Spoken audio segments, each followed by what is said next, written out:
AP ప్రజల దీర్ఘకాలిక demand విభజన చట్టంలోని హామీ అయిన విశాఖపట్నం రైల్వే జోన్కు సంబంధించిన కూత ఈ ఏడాది రైల్వే బడ్జెట్లోనూ వినిపించలేదు.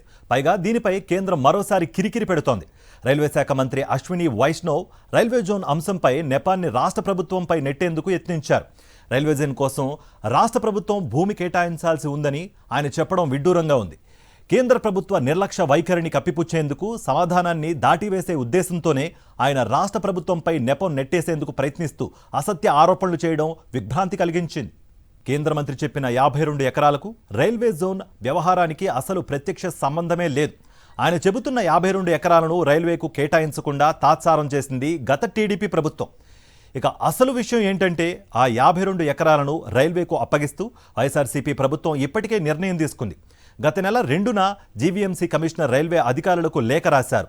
వాస్తవాలు ఇలా ఉంటే కేంద్ర మంత్రి అశ్విని వైష్ణవ్ ఇందుకు విరుద్ధంగా రైల్వే జోన్పై అవాస్తవాలు వల్లవేశారు.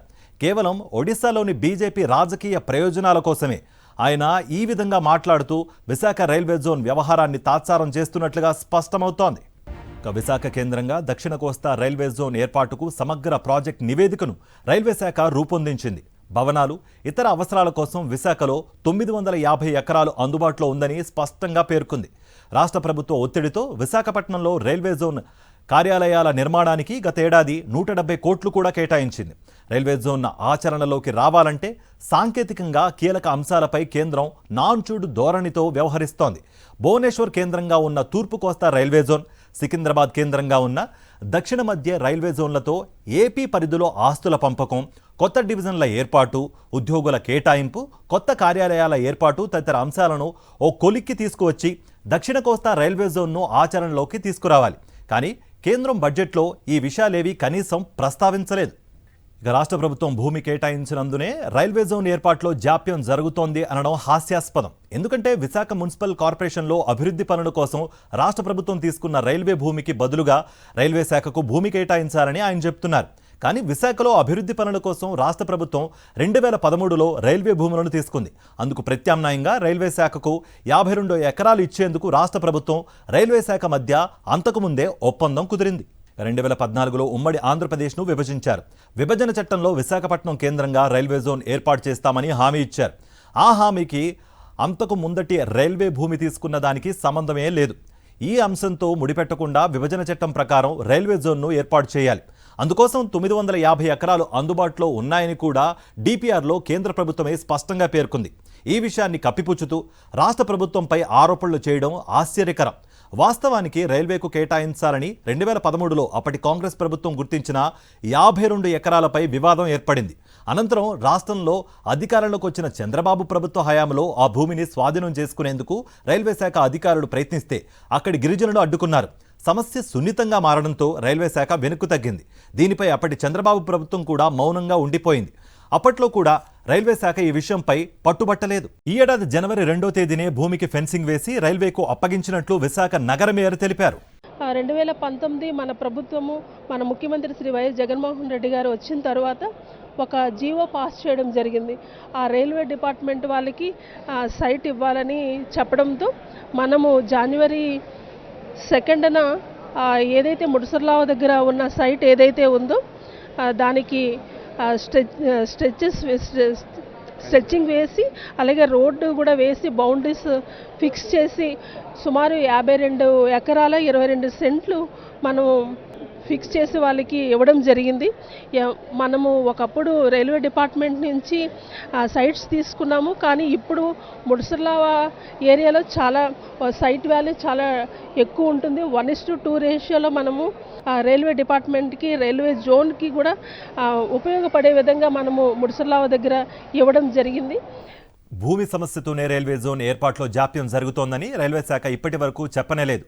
రైల్వే జోన్ అంశంపై వైఎస్ఆర్సీపీ ఎంపీలు కేంద్ర రైల్వే శాఖ మంత్రి అశ్విని వైష్ణవ్తో ఈ 4.5 ఏళ్లలో ఎన్నోసార్లు సమావేశమయ్యారు. ఏ ఒక్క సమావేశంలో కూడా ఆయన ఈ విషయాన్ని ప్రస్తావించనే లేదు. కేంద్ర రైల్వే మంత్రి అశ్విని వైష్ణవ్ ఇంకా అప్పగించలేదని చెబుతున్న 52 ఎకరాలను రాష్ట్ర ప్రభుత్వం ఇప్పటికే రైల్వేకు అప్పగించేసింది. ఈ మేరకు గతంలో టీడీపీ ప్రభుత్వంలో ఆ భూముల్లో ఉన్న ఆక్రమణలను వైఎస్ఆర్సీపీ ప్రభుత్వం తొలగించారు.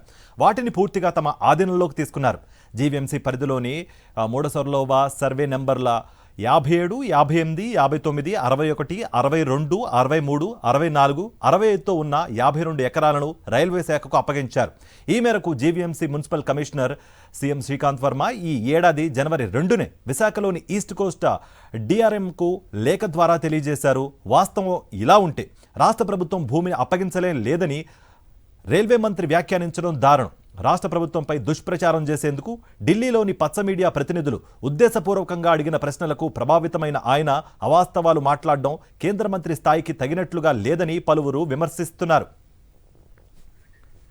ఒడిశాలో బీజేపీ రాజకీయ ప్రయోజనాల కోసమే ఏపీ విషయంలో కేంద్రం నిర్లక్ష్యంగా వ్యవహరిస్తోంది అన్నది స్పష్టమవుతోంది. ప్రధానంగా విశాఖ కేంద్రంగా వాల్తేరు రైల్వే డివిజన్ను కొనసాగించాలని రాష్ట్ర ప్రభుత్వం ప్రజలు డిమాండ్ చేస్తుండగా వాల్తేరు రైల్వే డివిజన్ను రద్దు చేసి విశాఖపట్నం, విజయవాడ, గుంటూరు, గుంతకల్ రైల్వే డివిజన్లతోనే కొత్త జోన్ ఏర్పాటుపై డిపిఆర్లో ప్రస్తావించారు. దీనిపై రాష్ట్రంలో తీవ్ర విమర్శలు వ్యక్తమయ్యాయి. ఎందుకంటే విజయవాడ నుంచి విశాఖ 350 కిలోమీటర్ల దూరంలో ఉండగా రాష్ట్ర సరిహద్దుల్లో ఉన్న ఇచ్చాపురం 580 కిలోమీటర్ల దూరంలో ఉంది. అంతవరకు విజయవాడ రైల్వే డివిజన్గా ఏర్పాటు చేస్తే పరిపాలనా నిర్వహణ సమస్యలు ఏర్పడతాయి. అందుకే వాల్తేరు రైల్వే డివిజన్ను కొనసాగిస్తూనే విశాఖ కేంద్రంగా రైల్వే జోన్ కావాలని రాష్ట్ర ప్రభుత్వం, ప్రజలు డిమాండ్ చేస్తున్నారు. ప్రస్తుతం తూర్పు కోస్తా జోన్లో అత్యధిక రాబడి ఉన్న వాల్తేరు డివిజన్ను రద్దు చేయాలని కేంద్రం భావిస్తోంది. తద్వారా భువనేశ్వర్ కేంద్రంగా ఉన్న తూర్పు కోస్తా రైల్వే జోన్ ఆర్థిక ప్రయోజనాలకు పెద్దపీట వేస్తోంది. ఒడిశాలో బీజేపీకి రాజకీయంగా ప్రయోజనం కలిగించాలనే ఉద్దేశంతోనే ఇలా వ్యవహరిస్తోంది. కేంద్ర మంత్రి అశ్విని వైష్ణవ్ ఒడిశా క్యాడర్కు చెందిన మాజీ ఐఏఎస్ అధికారి కావడంతో ఆయన ఒడిశాకు అనుకూలంగా వ్యవహరిస్తున్నారనే విమర్శలు వెల్లువెత్తుతున్నాయి. రైల్వేకు జీవీఎంసీ కేటాయించిన భూమి ఇప్పుడు ఖరీదైన ప్రాంతంలో ఉంది. గతంలో రైల్వే నుంచి తాటిచెట్లపాలెం, కంచెరపాలెం లాంటి ప్రాంతాల్లో స్థలం తీసుకోవడం జరిగింది. ఇప్పుడు ప్రత్యామ్నాయంగా కేటాయించిన ఈ ప్రాంతం నగరంలో అత్యంత ఖరీదైన ప్రాంతం. ఇదే అంశానికి సంబంధించి పూర్తి వివరాలు మా ప్రతినిధి రామచంద్ర అందిస్తారు.